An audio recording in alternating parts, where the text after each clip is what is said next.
why it's important that you say that? So you know they're on belay as well, is it? Yep. I don't bother with it. All I wait for is the climb when you're ready, because climb when you're ready assumes that everything else is in place here. You haven't got those on. You can I'm take not those climbing off yet. just before he comes up. But the other more important reason you say climb when you're ready is it's the name of my business. Every time you say it, you're advertising. Fantastic. Like your style, Alan. Marvellous. Cool. Quite often when I just start up, I'll give my shoes a little scrub and a clean, especially if I'm on slabby paddy climbing. This is why your trouser legs always get dirty on the inside. And away we go. Now, the other thing that people make a mistake of in all climbing is just launching themselves into it. Whereas actually what I want to do is have a little look and a think. How far up do you plan then? I mean, vague plan for the whole thing, and yeah, the vague plan for the whole thing is follow the line of polish. Yeah. I'm going to put a few dots in so I can see a ledge here. Yeah. There and there. There's a big kind of niche there, that looks good. Then it looks a little more sustained, but there's another fold next to the roof up the top. Yeah. So I think of that as rest, rest, rest, rest, rest. Crux is probably going to be in the middle of that section there. Okay. Yeah. And the rests are all good because they're replanning spots. Yeah. The next thing I'm looking for is protection. Can you see any cracks here that you think I should investigate for protection? I can see that crack there, right? Yep, definitely something there. And a horizontal one. Going to have a good look there. A couple of horizontal ones, maybe. Okay. I'm looking, and I'm also looking for darkness. Do you see that dark triangular hole there? Yeah. Yeah. Yeah, I think that's two of those, and I'll be stood on a ledge, and I can replan based on that. Okay. Yeah. Okay. Cool. So climbing. It's slab climbing, so I should be climbing it with my legs, nose over toes. Oh look, this crack's quite interesting. Which one? It flares a lot, this crack Oh, that over one here. there, yeah. It doesn't actually look exactly the shape of a nut to me. You'll see it when you get here. Okay. This one, the rock is white underneath it. Yeah. It's white for a reason. Because loads and loads of people have dragged rocks across it. Right. Dragged nuts. Sliding things in. Yes. And I've got choices. I could put a wire in this side of the crack, but which way am I going? That way, so that's still put out. So that could get pulled out. Yeah. Yeah. If I put it on this side, It's pretty solid, isn't it? it's getting pulled further in. Yeah. So I'm definitely going to make that choice. Some people, the Americans, talk about a primary pull on gear and a secondary pull. The primary gear pull is where that's going to get pulled if I fall off. On that pro. Yeah. That's going to get pulled down. Yeah. The secondary pull is where's it going to get pulled when I go past it. And in this case, that's. So that looks like a good piece. I put it in a constriction. The constriction is smaller than my little finger. I know that means I'm working down on my bottom size of nuts, 1, 2 and 3. So I've chosen 2. I'll put it in, I'm going to hold on to something and put a bit of steady pull on it. No movement, that's good. Yeah. To kind of make it grip the rock, one decent jerk into the crack. Now I'm happy.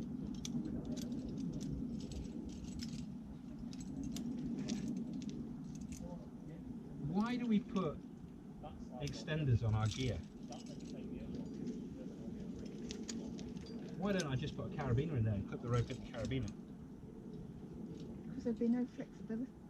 The rope can move as you're... Definitely. It would make the rope far more likely to affect that. Yeah. Also, if I put a piece of gear in here, and my next bit of gear's in over there, and my next bit's in there, and the rope takes a massive zigzag up the crag, one, it gets impossible for me to move. Rope drag can grind me to a halt. Two, if I fall, the secondary pull on the gear will try and pull all those bits of gear into the middle as the rope tries to straighten itself out.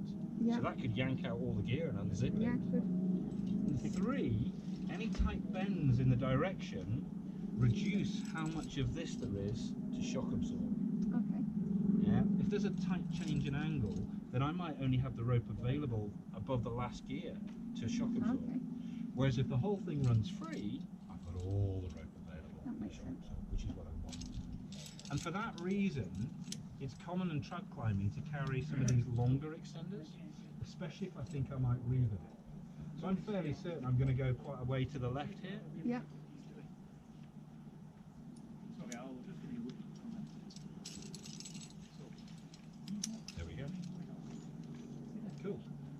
it's in, it's well extended. I can let my partner know it's in, I could say runners on. Yep. Yeah. And you know I'm ready to go, and I'm off again. Hey, the belaying's looking nice, thank you. You've held a few falls indoors, you were saying? A couple, 2 or 3 yet. 2 or 3 unintended as well. Cool.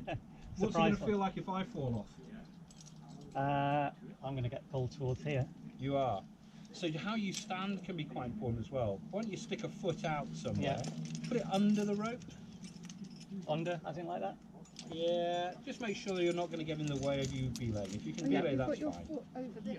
No, he's fine. All right. It'll work. That'll work fine. Great. Now you're just a bit more braced. So if I go, you're going to be able to respond to me falling. If I was to fall, just lock off the rope for a second. Yeah. Yeah. That's what you're going to get. Yeah. And where does your hand go if I do that? Get both down there. Good. Yep. That's all we want from our leader. And the tension-wise, this is quite nice. I'm liking this. Yeah. A little bit of a happy smile in the rope. Yeah. Not straight and frowny. Not a drunken grin either. So I'll have a look around. Oh, amazing! I think I found another opportunity for protection. Awesome. Almost as if I knew it was here. Now, out of interest on that last one you just put in, because it's on an alpine, does it matter which way the carabiner is pointing? Tends to be, if I'm going this way, I would like the rope running over the back bar of the carabiner. Yeah. Now, I've allowed the sling to twist a little bit. Because it's flexible and long, it will twist. Okay. Yeah, so it's not quite so critical, the front and back thing, as it was on a short spool. Yeah. This crack, I'll try, I might get a wire in it. It's a slightly fiddly one, but we'll give it a go.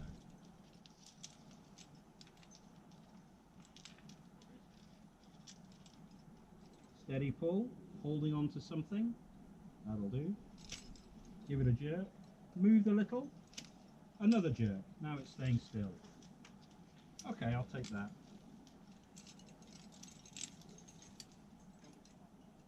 Reckon I'm going to go up here now, so I'd better long extend this one to go back in the middle again. And collectively, you can kind of see how the two are sort of meeting in the middle to give me one straight line. Yeah. That's the golden goal, that's what I'm after. Handhold reached out to the left, weight over the left foot. I can push as well as pull. So there I turn my hand down and I push, because the pushing muscles you've got are a lot bigger than the pulling muscles you've got. Like a syringe? Yeah. What distance are you looking for putting protection in? Is it about every metre? When I'm close to the ground at the bottom of a route, as regularly as I can.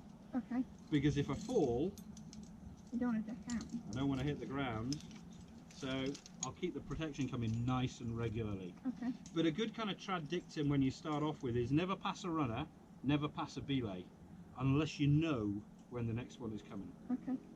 Because it'd be very easy for you to say, oh, this is really close to that, I'll go a bit further. Oh no, there's no gear, I really wish I'd placed that last runner. And that's very much how I'm thinking about it. Take the opportunities. You will rarely regret being overprotected.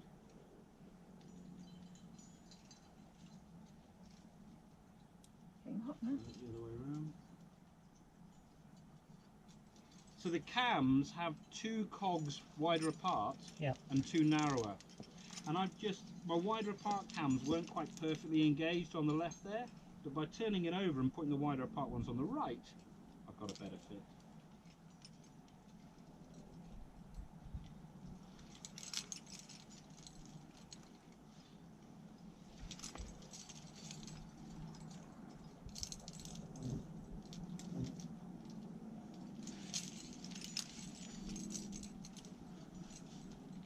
Cams have this advantage in that they often fit well into these horizontal letterboxes. What shape of crack am I looking for my cams? Wedge shape? If it was wedge shaped, if it made a constriction, a narrowing, I would probably place A nut. a nut in it. So just parallel. Yeah, that's when we use the cams. So you get the idea, you're just unclipping and reclipping for me, Tim. Yep. When you come up, Charlotte, Yeah. you've got to try and see how the gear went in and reverse the process. Okay. If it's a nut and it's not moving, Yeah. take your nut key and That's you're going what to that hit is. it. You're not levering and hooking, you want to bang it back into the loose bit of the crack. Okay. With the long extenders, Yeah. you just open out the circle, Yeah. drop it over your head, put an arm through it, Yeah. climb on, so it sits diagonally across Okay. you like this one. I would take out the nut first and then undo it. Doesn't matter, yeah? Okay. Whatever you do without dropping it at this stage. Okay. With the other ones, with these shorter extenders on, there's a silver carabiner in the middle. Okay. That's the one that wants to end up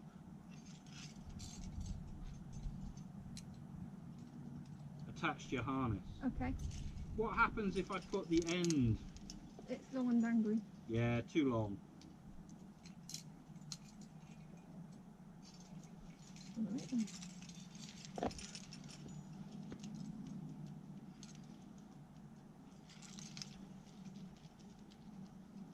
Oh, dry rock in the sunshine. Quite Living nice, a isn't it? dream.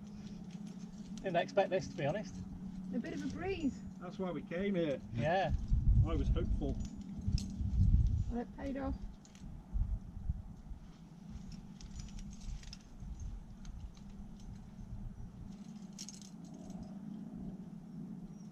Crack's about finger width. So I'm up into my kind of middle wire sizes. That 2s and 3s. Middle's more like 4s, 5s, 6s.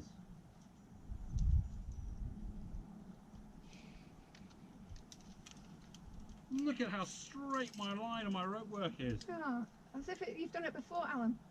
Wow, it's a good thing. Bill won't laugh at me now.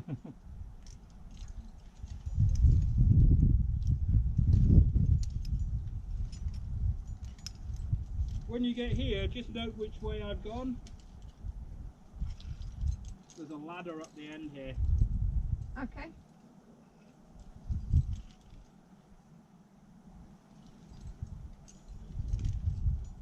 Now I'm going to disappear back over the edge. I've got to go a wee way back to get good gear. Okay. You just keep belaying me until you see me waving at you and let you know that I am, what's the word you're waiting for? Off belay. Safe. Safe. When you hear me say safe, that means I don't need you doing that anymore. Yeah. And you can take the rope out of it. So that's the next step you'll be waiting for.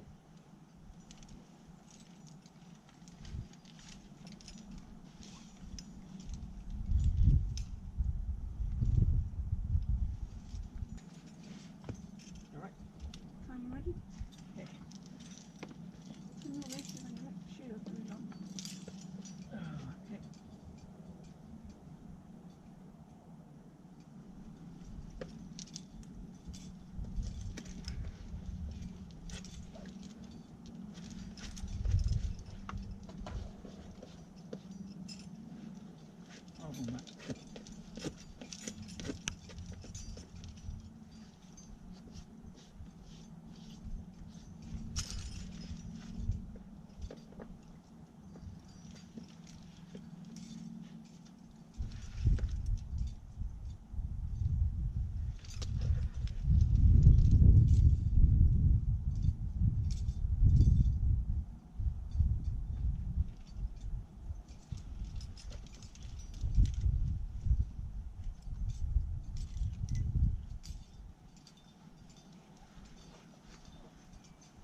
climbing.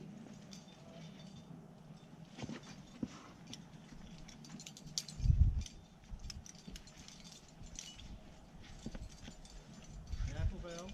I knew you'd see that. Walking around is dangerous. Stick to climbing.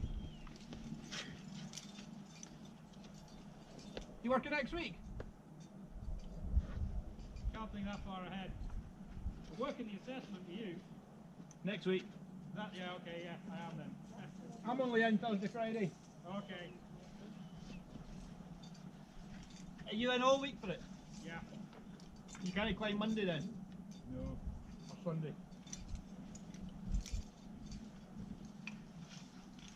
Well, not unless John gives me logbooks and then I can skive off.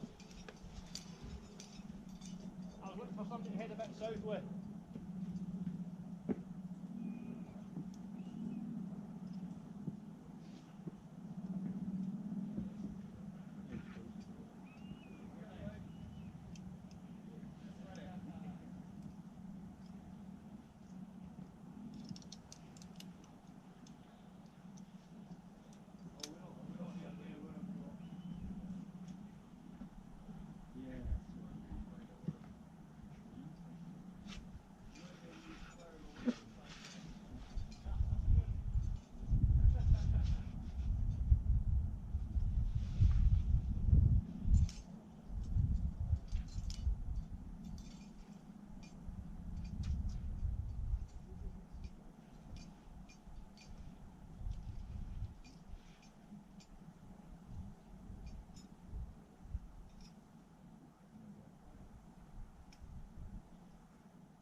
So you leave the cam hanging on it.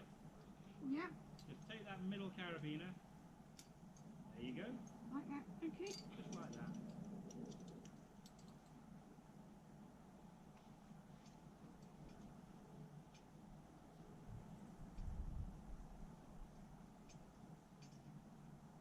Now if you want to stand on your left foot, where are you looking for handholds? So, I've got one here I can lean on. Cool. Pushing's good. That's really effective.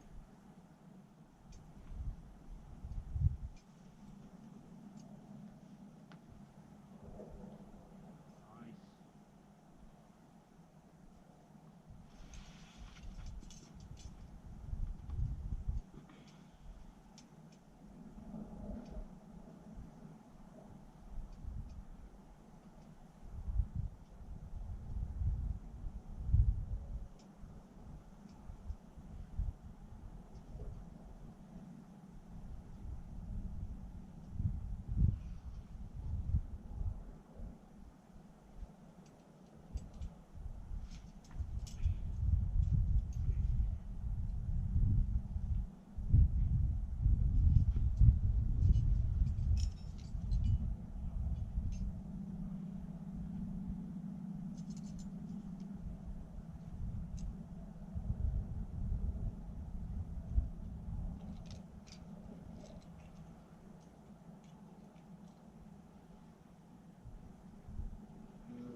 wall, isn't it? Oh, just a smidge.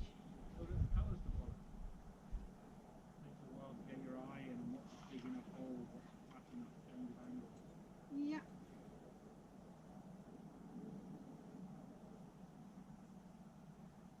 Look for the pale, clean rock that other people use. And once you've chosen a hole, you've got to get your nose over your toe. So if you're going to use that left foothold, it's a long way to get your nose over your toe. Small steps to smaller holes that you stand on like that.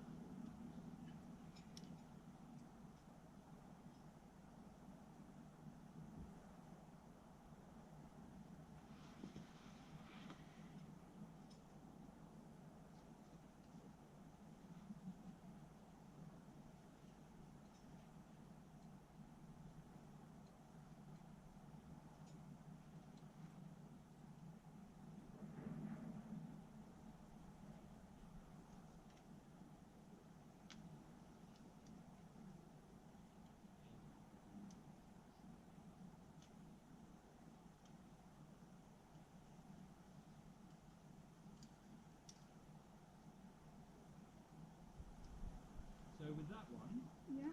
rather than clipping anything on your harness, take the blue and white sling, Yeah. stick your head through the middle of it. Oh, like that. Yeah.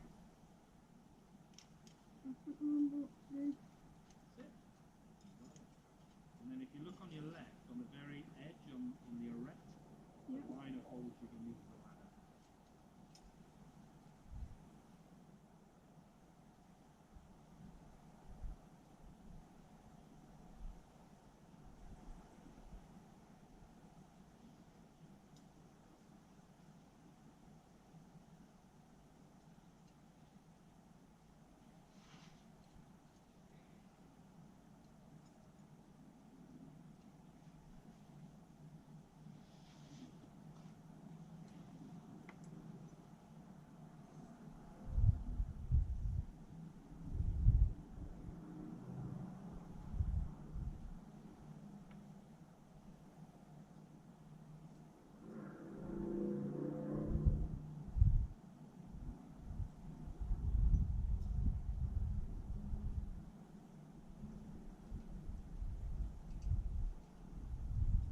One very important thing to do.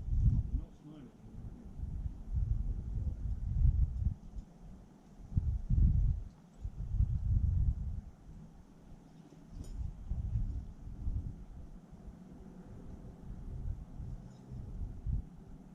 So let's just try and see if we can put anything. You get your foot further over the rope. See? Pardon? That's it.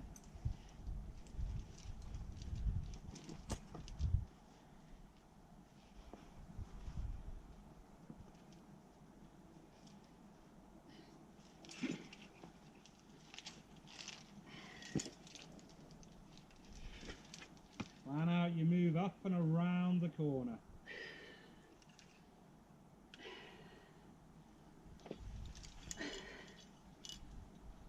That's it.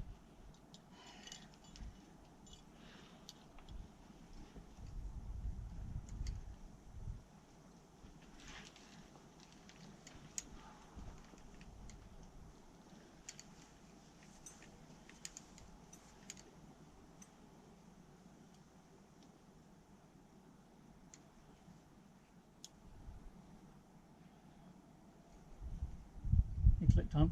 Yeah. Cool. That's it. Stay bridged out as long as you can and stop on the last big footholds. Spot the little footholds on the right hand wall. You want to keep using those little footholds on the right. If you don't, you're going to have to do chin-ups.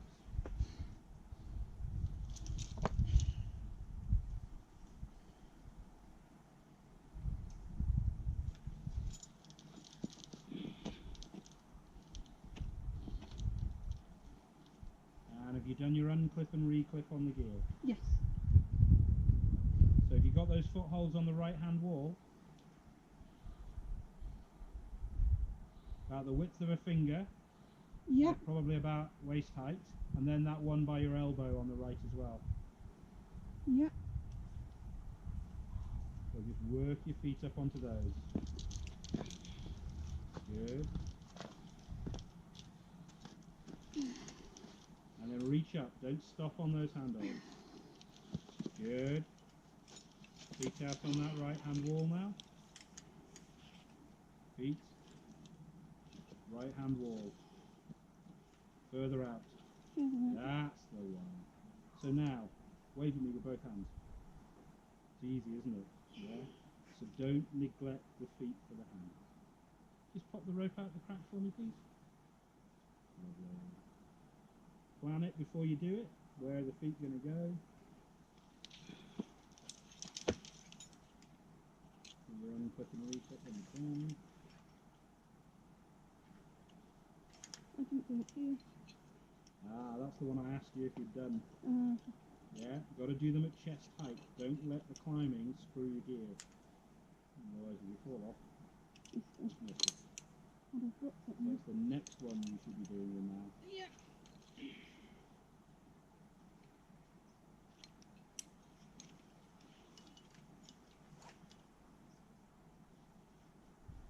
Drop the blue. Unclip some gold. Turn the carabiner the right way around.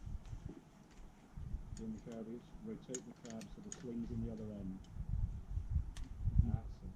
Now you can do it one-handed. Okay, so you got to do this one-handed. Drop the blue rope. Get one hand on the rock. That's it. Everything one-handed. Because when you come to lead yourself, you're only going to have one hand to do it. Some of yourself being nasty to impact. I'm not right-handed. That means that's the one you're impact. Good. Well done.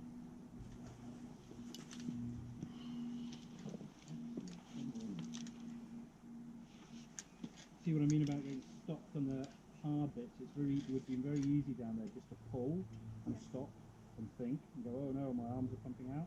Not the hardest bit, actually, up. Yeah, the first bit. Because I'm a shorty. Takes a moment for you to get yourself high